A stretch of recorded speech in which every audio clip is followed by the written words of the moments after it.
Sweet. What's up, guys? Welcome back to another THP Strength podcast. Today, we have Jordan Wesner on the podcast. Last time he did one with us, it did extremely well, and he's obviously a freak of nature, one of a kind high jumper. Jordy, what's your PR right now?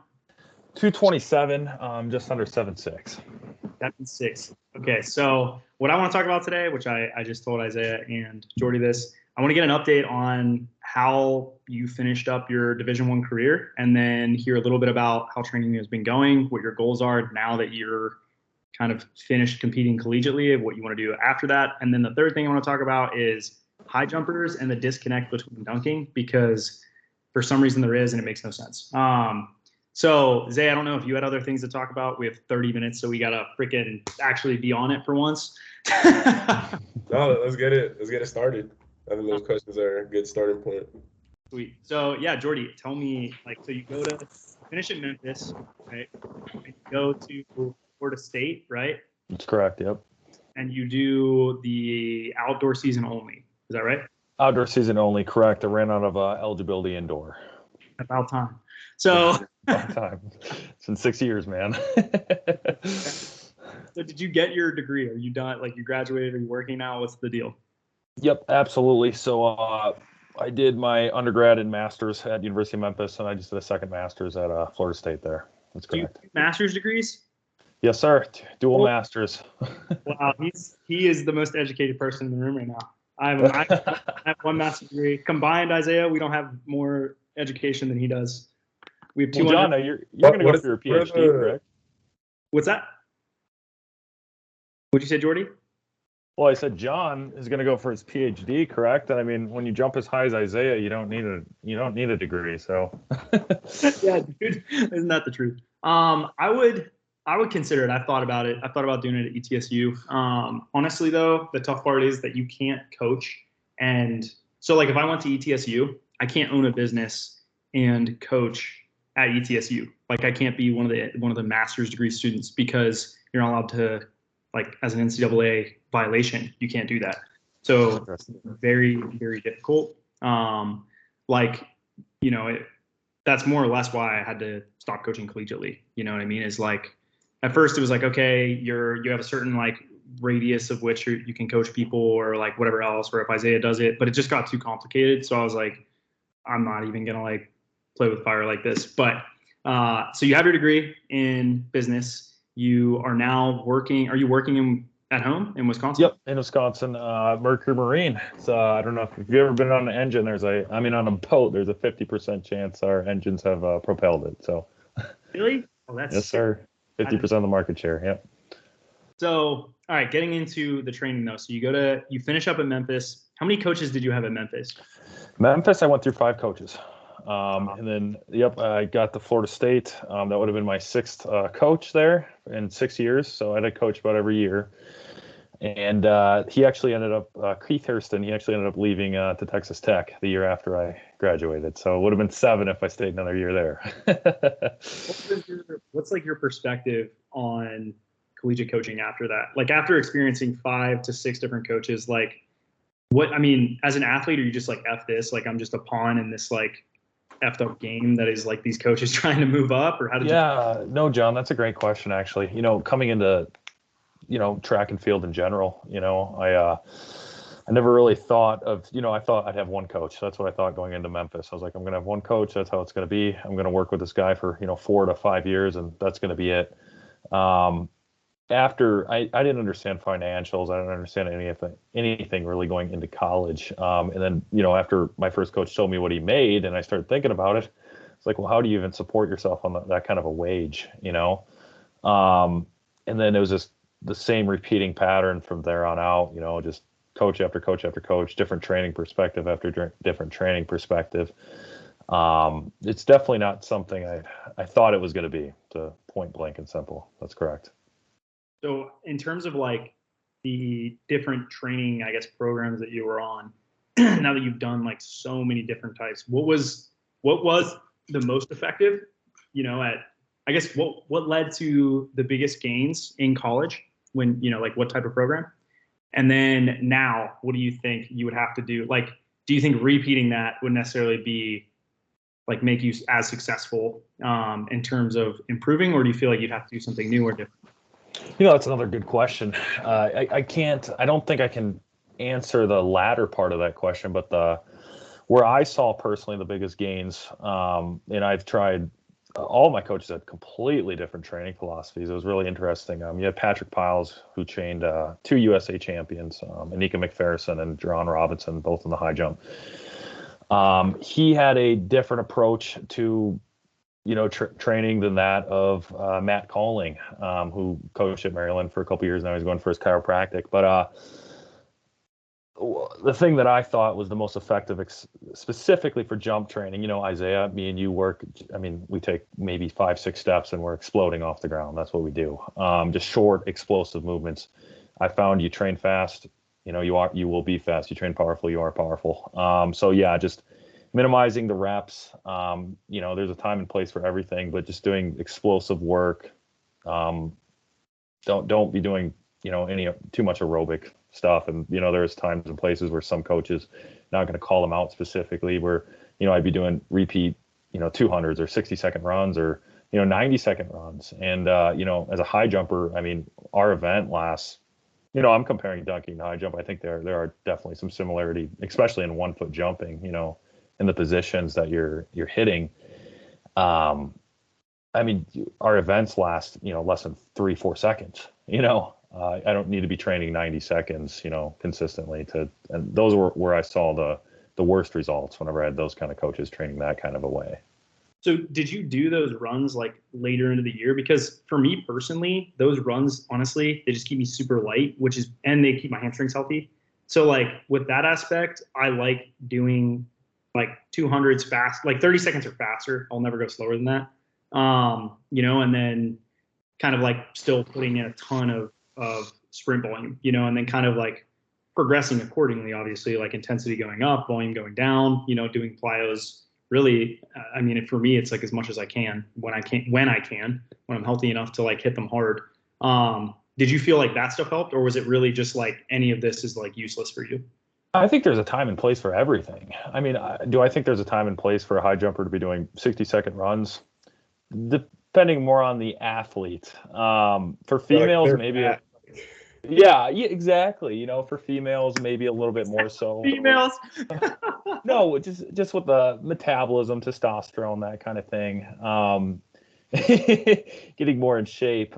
Me personally, and I think that's where event specificity comes into play. I mean, you have to train every athlete differently, man. Like you can't train X athlete like Y athlete, expect the same result. So for you, it was like early season, that stuff was okay. But like if you were doing that late into the closer to meets, you were effed. Like, 100%. I mean, there was a coach where I'd be running, 90-second runs in the fall. We'd break it down to 60 every month, 30 seconds every month we take off, and then 30-second runs.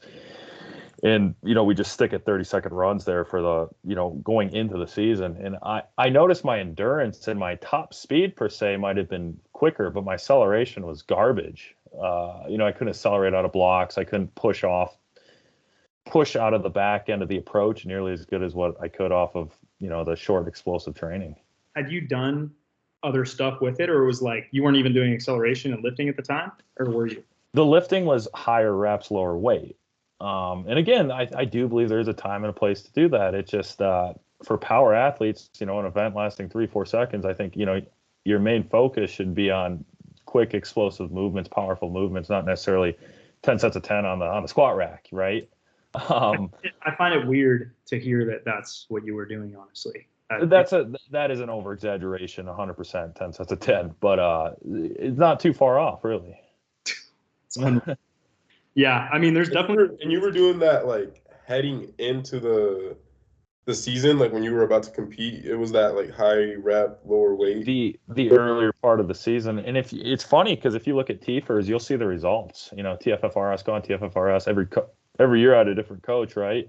You'll see a different training program, and that I believe that was a 2018-2019 season. You'll see that my marks were not very significant compared to the latter training or training after that previously, Right. Yeah, that's actually like interesting that someone would try that with you, but maybe that wasn't their expertise. I don't know. It's pretty weird.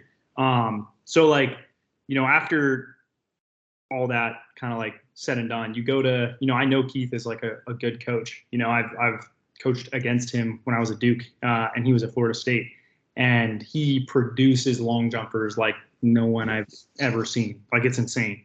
So did you feel like, there were elements of long jump a lot of the time in your program? Was it high volume? Was it low volume? Like, you don't have to like give out the X's and O's, but like generally speaking, I mean, what was kind of your Keith did a great job of listening to the athlete.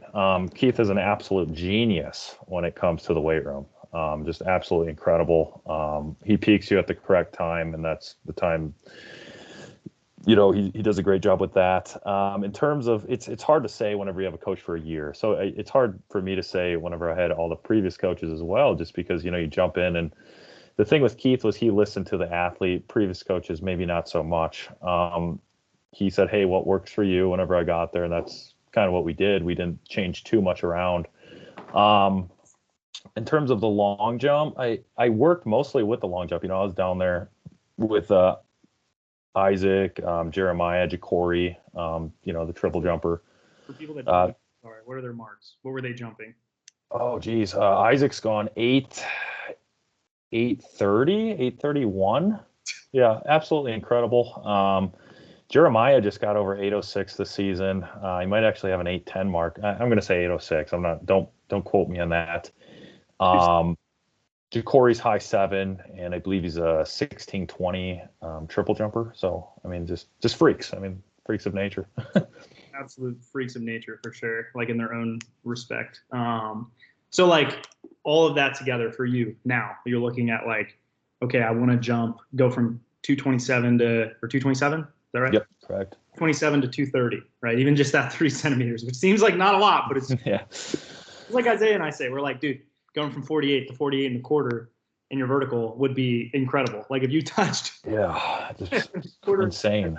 It'd be great. It's like at that level, everyone is just you're so good. Like you're so well trained. You're so fit. To even jump what you jumped at 227, you had to be in tip top freaking shape. So to go 230, to go 231, even just like a couple centimeters higher, it's like, no, to repeat the 227 is like incredible. You know what I mean? To regularly that performance is insane. And obviously, like, I think all three of us kind of attest to this. Like, anytime you're getting better, it's usually the cluster goes up first and then you have an outlier. It's like, okay, I'm consistently hitting higher marks. Now my best is now this mark. It's an outlier, but like I used to never hit my previous outlier. And now I'm doing it all the time. And then it's like, then you hit a big PB or whatever. So, now looking at all of that kind of like collectively, do you think you could go 230 if you did a certain program, or maybe it's just like you're in a different phase of life, or you just kind of like, I don't know, I'm topped out genetically? Like, what's kind of your lens now? Well, what you said previously was, a substantial quote there. It's, you're at 227. I've been doing this for 6 years now, consistently training at a high level for 6 years. Go to 227 to 230. That's like, 10-2 to 10 flat, right? I mean, is it possible? 100%. I mean, can you do it? It's a tough question to answer. I can't say if I switch up my training, if I just got on a different training. I think it would be more of a technical aspect than anything, like, hey, let's switch up this, let's switch up that. I guess if I were offered to try a totally new training prep program that might work, I would definitely be open to it.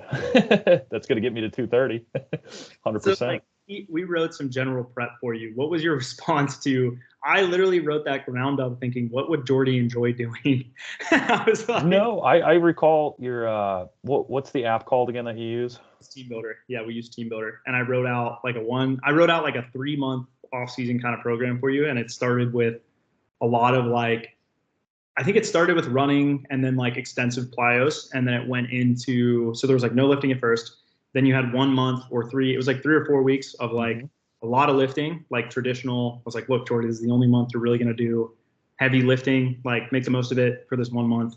I know you don't love doing squats to parallel, right, but it's the 1 month you're going to do it. And then basically it got into more plyos, like a lot of plyo based stuff, like on the curve, and like some elements that Matt Watson, who his mentor Eric coaches Tom Gale, So some elements of that training. And then it really got into just like doing approach work more or less, you know what I mean? Just like really jumping. So general to specific had different elements of everything. Like, I don't know if you remember doing all that or what your compliance was to it. I remember getting in very good shape. That's Yeah. what I remember. And exactly what you just said, that's what it was for, is in the off season. It was to get me in shape. I don't recall specifically an explosive measure to that, but we weren't doing explosive work either. Yeah. I know towards the end you went to, I think you phased into, I think you were phasing into FSU right at the end. It was like, okay, go to FSU, good luck. So I was kind of curious on how you ever adapted to that. Obviously you did. That is when you dunked from behind the free throw line, actually, hilariously. I don't know if you, it was like. I recall. I'm trying to think that was, John. Was that 3 years ago already? That might have been 3 years ago. 2 years ago. It was 2 years ago. It was right at the beginning of COVID. 2 years ago. Because the reason we did it is we did our podcast, and then the first one that you did with us, which did, again, super well. And then we, what did we do after that? And then, I wrote it for whatever. And then I think you went into FSU. I think that's pretty much what it was. It was like COVID. You were like off. I don't even know if you knew you were going to go to FSU at that point. Right. Oh, that, yes. Okay. It's bringing back now. No, THP works, man. And this isn't, they're not paying me to say this, trust me. So I'm not getting paid to say this, guys. No, THP 100% works. If you stick to the program, you're going to respond to the program. John and Isaiah know what they're doing when it comes to that.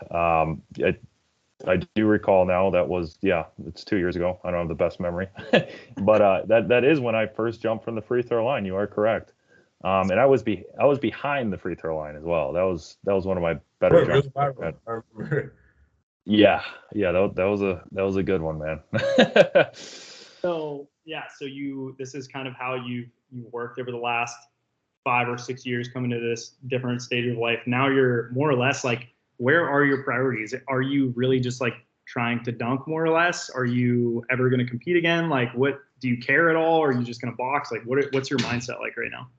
My goal is specifically more dunking now. I'm trying to become a little bit more like Isaiah, a little bit more acrobatical in the sense of that. But that's not really my game. I'm just trying to go for the big, long dunks.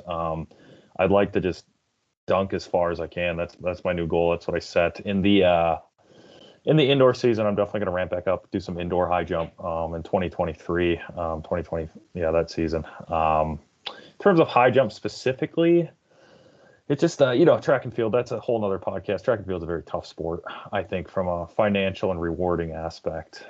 Do you like dunking more than high jump? 100%. That's hands down. It's a lot more applicable, because I'll go to the gym and there's 10, 15 different dudes there, and we're all having a great time just trying to dunk, just throwing down dunks, that kind of stuff. You go to the high jump and you're there alone.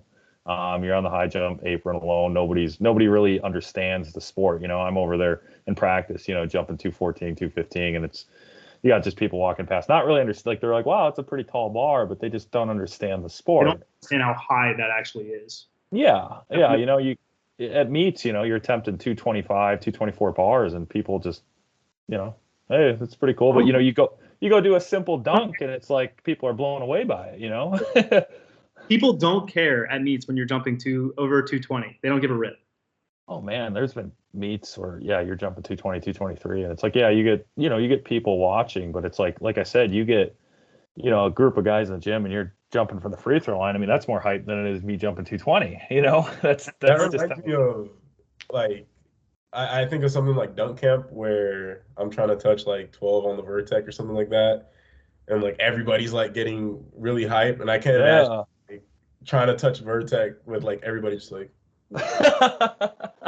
No, man, it's the exact same concept. You just hit the nail right on the head. That's how it feels. You're out here, and yeah, exactly, man. You're just doing the same movement. I understand where people are coming from, but they just don't. There's just no. I don't want to say there's no respect there. It's just people just don't understand what's happening. I think that's the bottom line. I'm literally such a nerd about it. So like for me, I love seeing high jump, like good high jump. Like if I see someone jump over 7, I'm like, what the, like that is like, this is mind blowing because I get it. You know what I mean? And I'm like, holy shit, like that's unbelievable. And I think it's like such an art to it. You know what I mean? It looks almost like majestic, not to be woo woo, but like, dude, crazy. you know, and like you see a lot of crazy speed jumpers and like trying it myself, knowing how hard it is. It's like, wow, this is insane. But, you know, having been dunking more in the last 2 years, more or less since I got here, you know what I mean? And prioritizing that, like I've slowly but surely realized the same thing. I'm like, people like watching dunking more than high jump, which to me is like mind blowing. I walk into a gym, I do a basic one-hander. People are like, wow, that kid, he got a little bit of bounce. I'm like, wow, like there are literally people who jump infinitely higher than I do. Like, you know, I think about high jump. I'm not a good high jumper. I will flat out say that I'm not. But when it comes to dunking, I'm getting pretty good. I would say like when at East Bay, I'll be really good. I would say like I'm really good at that point. So it's like interesting for me to hear, you know, something that I view as like in another stratosphere of 1 foot jumping, you know, these high jumpers, you know, and then like you sharing that to me is, it's like, what? Like I never understood why people stopped high jumping, because I love it. I think it's so much fun, you know?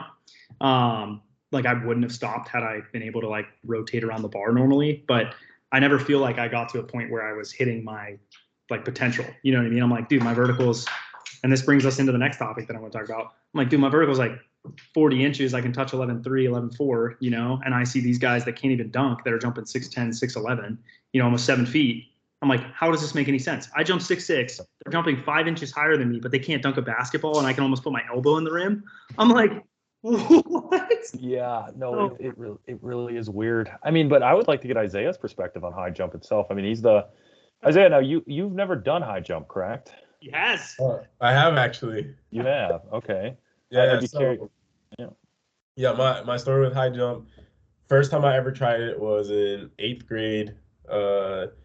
We had like this like school wide like track meet, and I got to practice high jump like in PE class.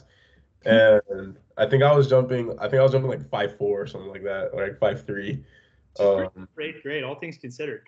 Yeah. I was also like 5'5", I think at the time, or 5'4". Yeah, 5'5". But tried it there. That's also when I first started getting knee pain, like in 8th grade. I remember my knee hurting a lot after the meet. But I tried it then, and then the next time I tried it was my senior year in high school. I tried to East Bay during basketball practice, almost hit it. The track coach was in there, and then he just started begging me to get on the track team, to jump. And then I was like, nah, I was so tired of like high school sports at the time. I just wanted to dunk. And then he literally told me, he's like, oh, like you can just show up to the meets, like that. That's all you got to do. It's okay.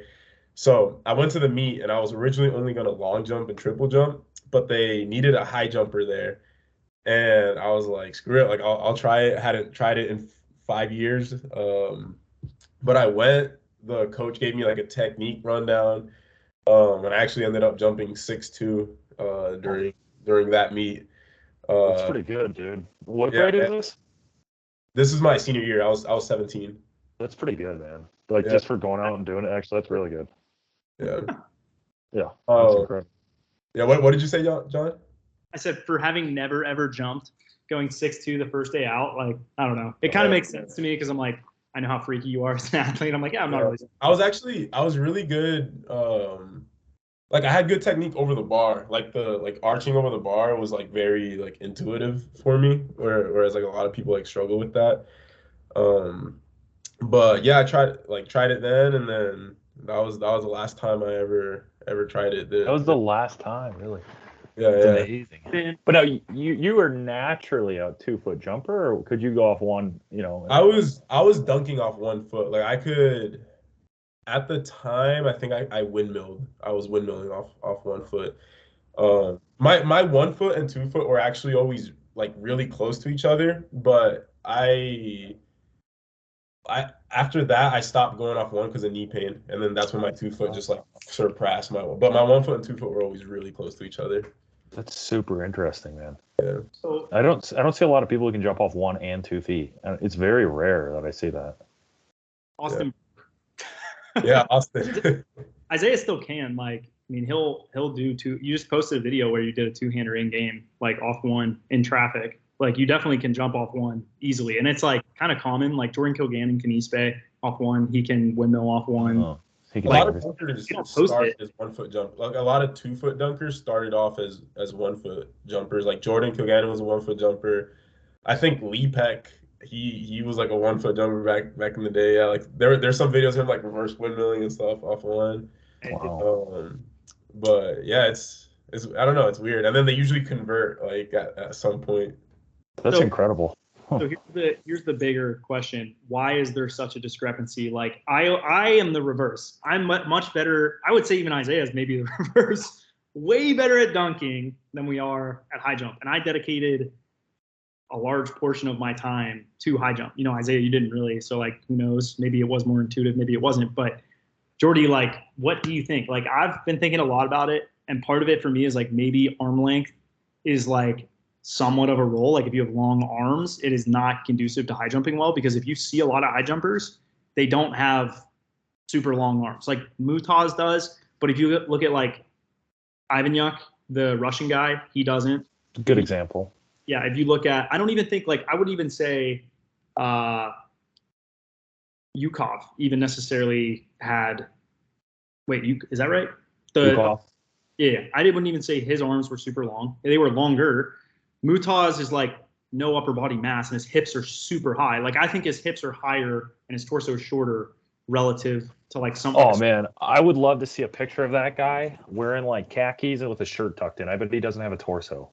Like his legs are so long. Yeah, it would be interesting to see that, honestly. I think that plays a little bit of a role. It's like dunking, you can get away with having slightly shorter legs and longer arms, and I think in high jump you can't. Like I don't think you can be a great high jumper without having longer legs and shorter arms, or relatively a short torso and longer legs, unless you are like Yannick or Stephen Holmes or those guys that are like in a different stratosphere. But even then, yeah. I've never seen Yannick dunk. I've never seen Steph like ever. I've never seen him dunk. It's weird, but I guess my only so like what would you say about like Derek Drouin then? You know, long, lanky. Eric Kennard, long, lanky. Javon Harrison, you know, like long, lanky armed. I still think like I think Derek. So I think like if you were to compare me to them, I think that my ape index would be greater than theirs. I think my arms would be longer, my torso would be longer, and my leg would be shorter in comparison. I think like that plays a little bit of a role. And I'm not saying that's everything. I don't think that like it fully explains it, but I do think it explains a little bit of the discrepancy. And then I think the second part of it, which I told Isaiah, I think that, and you've told me this, high jump and dunking are just, they're different and they feel different. Like good high jumping does not feel like good dunking, but I guess I want to hear your lens. Like, what do you think about that statement? I mean, they're two completely different things. One guy I talked to actually really in depth, it was years ago. I don't know. Actually, I'm curious. Isaiah, do you know who Jim Dilling is? I do actually. You know Jim Dilling? Yes, the old like dunking video. He's jumped from the free throw line and stuff. Yes, like dude's incredible, man. Like he's an alien. Jim was an alien, man. I'm not going to say he was a great dunker, but I mean, his dunking was, I think, far superior to his high jump. I mean, I think he went 228 one time, you know, or he might have been a 230 guy one time, but his average was probably around mine, you know, maybe like a 223, 222 average. And, you know, I remember we discussed this once, and, you know, point blank and simple, the best way he said it is that, you know, they're two different, they're both arts in their own respect. I would go a little bit more in depth on it. Well, I mean, most of your elite dunkers, I mean, tell me if I'm wrong here, this is your guys' world specifically, most of your elite dunkers are going off 2 feet to begin with, correct? Most. Yeah, like at the elite level, it's like 90%, maybe more than 90. Sutherland, yeah. It jumps stupidly high. I would say like Sutherland, you know, Smooth's good. Don't get me wrong. If he's listening to this, he's a great dunker, but he does not jump as high as Sutherland. Yeah, I think Guy was the only other guy, and Guy did the same 3 or 4 like dunks in contests off one because he'd add distance and jump over people. But like in terms of trick dunks, like he could do way more off 2. Like he's not doing a 360 between the legs off 1, I don't think, right? Yeah, I don't think so.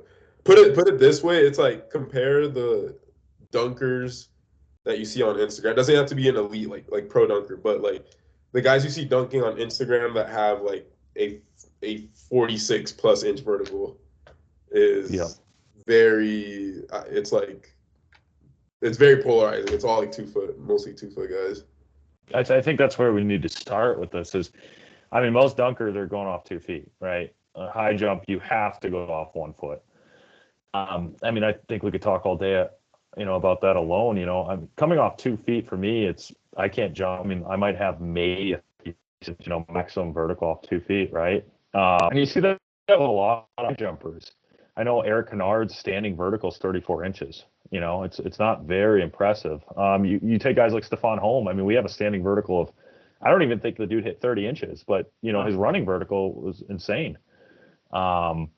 And then it comes to a balance perspective. So off 2 feet, and Isaiah, I want you to speak on this specifically. Off 2 feet, I mean, versus one, because you can do both. I mean, tell me the difference. Because I don't really know what it feels like to come off powerfully off 2 feet versus one. Off one, personally, I feel like I don't have any balance to do anything cool. That's how you feel is how I feel about 1 foot. Yeah. Okay. Like, it's like, because I mean, I do have like, I can do dunks off 1 foot, but it's so much different. Like 2 feet, I feel like I can. It's just way more effortless for me. That's how I can describe it. Like 1 foot, like I feel like I'm just capped. Like I have like a weight vest on me or something like that. Which I imagine that's how it feels for 1 foot guys that can't jump off 2 feet. Like. Yeah, my issue is, like I said, off 2 feet, I feel like I'm way more balanced. I feel like I could do way cooler dunks. I just don't have the power to do that. Versus 1 foot, I mean, I'm just off the ground so quick, and I feel like, that's another point I want John to talk on in a second, but I feel like I don't have balance to do anything cool in the air off of 1 foot. And I think, I don't know, John, tell me if, I think this is more of a question for John, but is that to do with the ground contact times with, 1 foot versus 2 foot? So that's like the other thing I was going to say is I think that the other piece of this is that, and I've told this to Isaiah, high jump turns into gymnastics at a really high level. It's not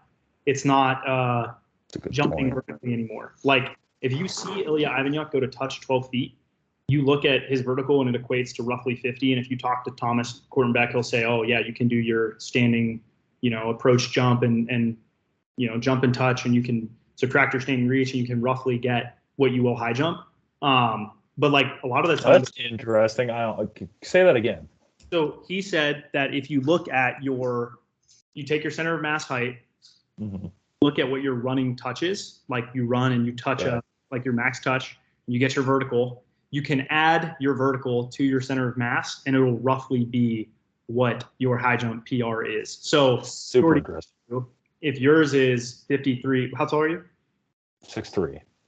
6'3", right? So you 75 inches, you multiply that by 0.53, that's 39.75 inches. So your center of mass is roughly 53% of your standing height. Not perfect, but pretty close. And what's vertical? About 44. What have you touched, like in a vertical touch test? Oh, geez, I don't even know if it's. You think you could touch if you worked on it? Maybe 11.7. I'm gonna say. There's no way. Man, I'm telling you, it was incredible, dude. Like I couldn't touch anything. I think a better way to do it is how high above the rim you think you could get your head? On 10 feet. Yeah, see, but me and John had this debate the other day. Perfect, but we can subtract 2 inches and it'll get close. I agree. What's the math, Isaiah? Is it how many inches? I think it's 3 below your. Like if you can touch your head to the rim on a vertex, it would be like 3 inches less than that on your vertical. Okay, yeah, so about an inch over the rim. So what does that put me? About 46 inches, 46 inches. Because I have knocked foam rollers off on a legit 10-foot rim. That on 10 feet a number of times. I've seen you get your eyes to a 10-foot rim. I feel like.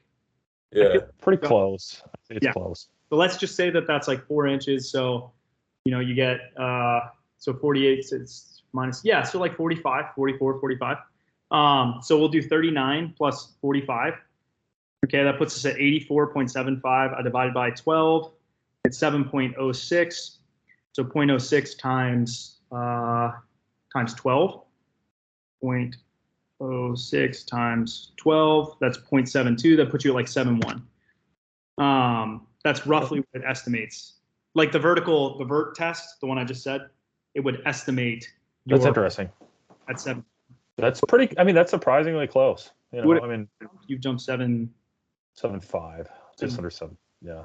So this is where I think the discrepancy comes in, because if you do it with Ilya Ivanchuk and you look at these people that have done it on a running test, okay, I think that you rotate, you flip. So I think when you're running that fast and you're that powerful and you can amortize that quickly, and CJ does this too, your body flips in the air, dude. Like you pivot over your foot. You know, it's like a braking mechanism. Yep. Okay. Imagine we're standing on the back of a bus facing out the door and you just jumped off. Like if you hit the floor, you would have like a hinge moment, right? Because you're moving the speed of the bus. If you hopped off, you're still moving the speed of the bus. You hit the floor's moving 0 meters per second. You're going to like eat shit. Imagine if you're on a treadmill, you know, moving the other direction, you would hit the ground, right? So I think it's the same way, right? Like if you know, are in high jump and you're running that fast and you're planting your foot that quickly and generating vertical force, the same thing that lets you rotate over the bar and makes a good clearance, right, is the same thing that also lets you generate lift. So I think when you plant that quickly, you have to flip. I don't think there's a way for you to not flip. The only way that you could stop yourself from flipping is by leaning back more, right? Because that would kind of function as like a counter to the generation of rotation, right? So I think that what happens is in a vertec, guys can't get into a position to hit their peak vertical because they'd be laying super far backwards. I think they'd be like, literally, you feel like you don't have control in the air, right? When you dunk. Yeah, that's 100%. They get off balance. Because you're flipping. You're literally flipping. Have you ever hit the toe board in long jump such that your body feels like you're going to go into the sand?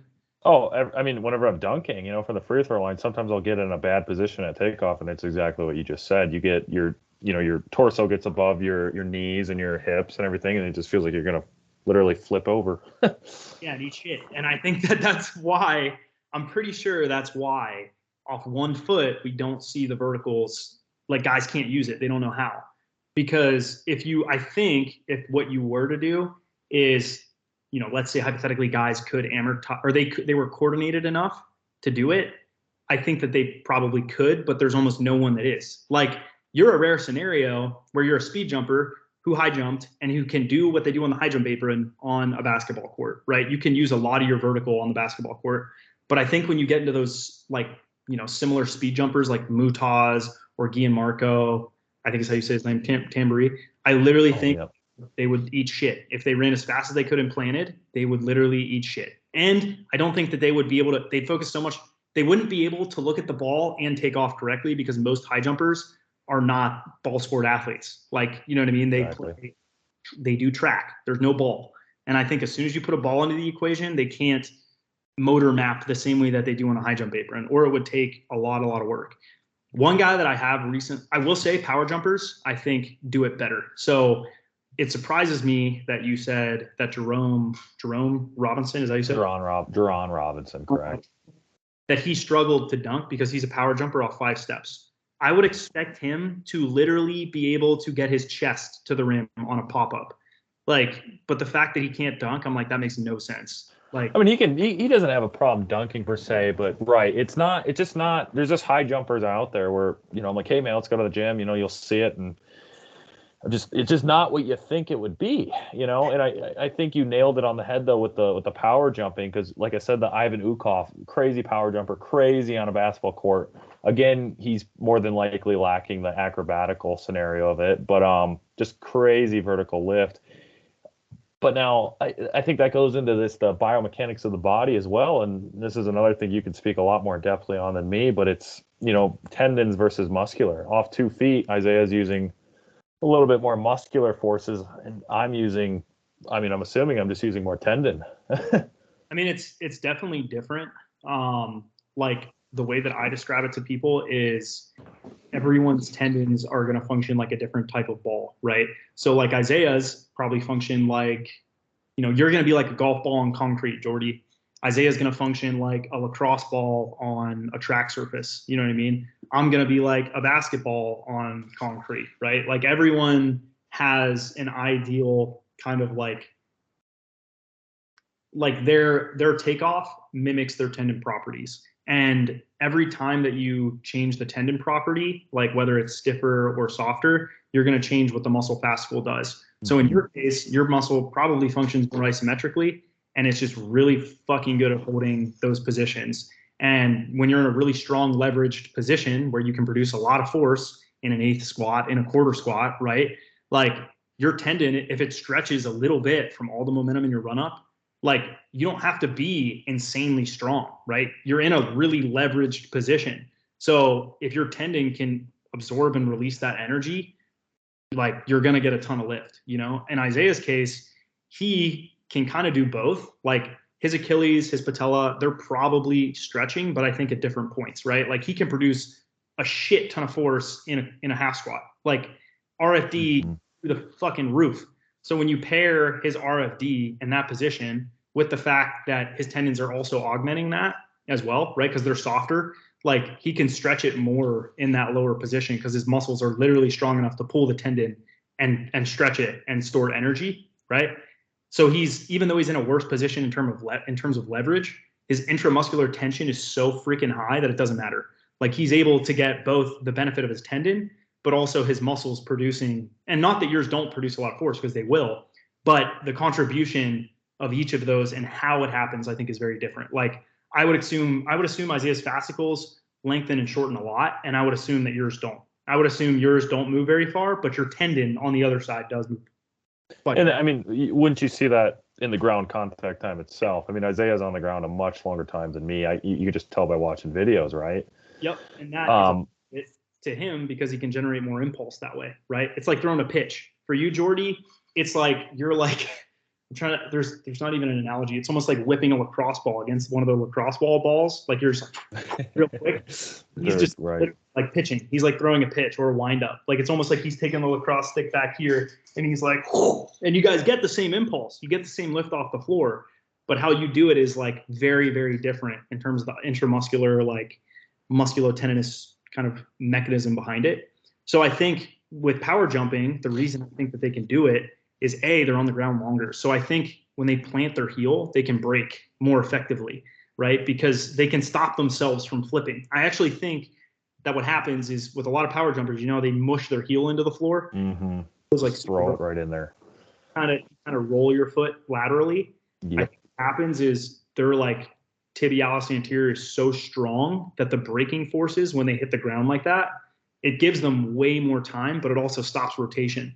So if you watch power jumpers, they generally don't generate great rotation. Generally speaking, not as well. You're 100% right. Correct. Yep. So speed jumpers, I think, can pivot over their foot better because they don't have those braking forces and they don't need them. Like you function better without braking. You're better when you can torpedo into the floor and then like of it. But what still doesn't make sense to me is I would think that off even like Mikey Hoffer was like, I jump 6'6" off a 5-step or a 3-step. I'm like, dude, I can't jump 6'6" off like my best day maybe once ever in my life, you know, and I can only put my elbow in the rim. Like literally if you run a 5-step and someone lobs you the ball, you should be able to put both of your elbows in the rim. Like it doesn't make any sense to me, especially because he's jumped 7'2". You know what I mean? Like he's jumped 7'2". You should easily be able to do that. And it's just like the discrepancy I'm sometimes. I think at that point, it's like there has to be something going on where it's like an adrenaline or like excitement, like because especially I would, for me, it's like John was saying, if I see a power jumper who's high jumping 7+ feet off a 5-step approach, that's like the ideal like carryover to dunking. That's Jordan Sutherland. That you're getting Jordan Sutherland at that point. And I think if it's not transferring over to the court, like I think it's like they're not warmed up or they just don't feel like dunking, like they're not getting that adrenaline, that excitement. Because even take someone like this is kind of a bad example, but someone freaky like Jordan Sutherland, if they don't feel like dunking, he's not going to be jumping high, like if he's not trying, you know what I mean? So I think that also plays a role into it. I mean, one of the things Isaiah said he wanted to do, and Jordy, let me know if you would ever be interested in this, is literally get like, what did you say? You wanted to get a bunch of high jumpers and Was it do both of them or one? I don't remember what you said. It's I want to get basically all like high jumpers and then literally do like a vertex touch meet. That'd be cool. Like That would be fun to see. Well, it's, and I'm not. This is a weird. It's gonna sound weird coming specifically from me. A lot of high jumpers specifically are not, and I don't know how to say this, but they're not athletic people. Like I know that sounds bad me saying that, but a lot of just across the board. I mean, of course, you're elite high jumpers. Yes, we're all athletic as fuck. But whenever I say athletic, I mean all around athleticism, like transfer of sport, right? So you got elite dunkers who are they grew up playing basketball, like what John is saying. They grew up doing different sports. A lot of elite high jumpers, specifically the Europeans, they did one thing, and they jumped. That's what they did. They were high jumpers. So now you put them on a basketball court. They don't know how to manipulate their body. They don't know how to dribble a ball properly. Their shots weird, stuff like that. But yeah, across the board, again, like you take a lot of high jumpers, and their standing vert isn't very impressive. Their 40-yard dash, their 100-meter times, their running events typically across the board on average, high jumpers aren't that impressive. Their numbers aren't that freaky. But you give them a little bit of speed, and then that's whenever you see the big numbers, and that's what we're good at. Versus sprinters, I mean, it's rare to see a good 100-meter, 60-meter sprinter under 40-inch standing vertical. It's rare to see that. So yeah, high jump is just it's a weird event in itself. But I would say just growing up, different athletes play different things, and that's a big part of it. Because I grew up playing basketball. There's a lot of high jumpers who are better, not a lot, but there's a couple high jumpers in the United States who are better than me, and they didn't grow up playing those sports. So when you put them on a basketball court, they're not very impressive. It's interesting to see though. I would also say that it's rare to see a high jumper, a good high jumper that grew up playing basketball that can't dunk well. Like I don't think I've ever seen that. I was gonna ask. Yeah. I was gonna say, Jordy, do you know any high jumpers who are nasty at basketball? The only one I can think of is, elite high jumpers. The only one I can think of is Shelby McEwen. And he won. All right, the Quay Parker. The dude dunked from the free throw line in high school. And he's a hooper. I think he had a choice to go to a small D1 for basketball. But he chose high jump, which I think was the correct decision. He made USA team. He's an Olympian, right? But yeah, no, Isaiah, I think that's a good point. The high jumpers who grew up playing basketball, they're able to throw down. It's just a direct correlation. They grew up doing it. I think Vernon Turner as well. And I know you have to go, Jordy, so we'll end this pretty quick. But I know Vernon Turner as well. He grew up playing basketball, was a basketball player, and then kind of came up for track, and then was like, oh, I jumped 7'10" in high school or whatever it was. He's a freak, man. Yeah, what's great though is his dunks are good. Don't get me wrong. He could reverse. I've never seen Vernon on a basketball court. So his high school coach I know pretty well, and he was his basketball coach as well. And he's like, dude, Vernon can get his head to the rim. He can do reverse windmills. He can do I believe it. Yeah. If you give that kid another 5 steps, apparently his vertical goes up 8 inches. You know what I mean? To jump, he jumps. So I think if you look at Nick Ross, Nick Ross is, he's wet. Amazing. Incredible. Him was he was coordinated, could play basketball, but also had high jump levels of freakiness in terms of athleticism.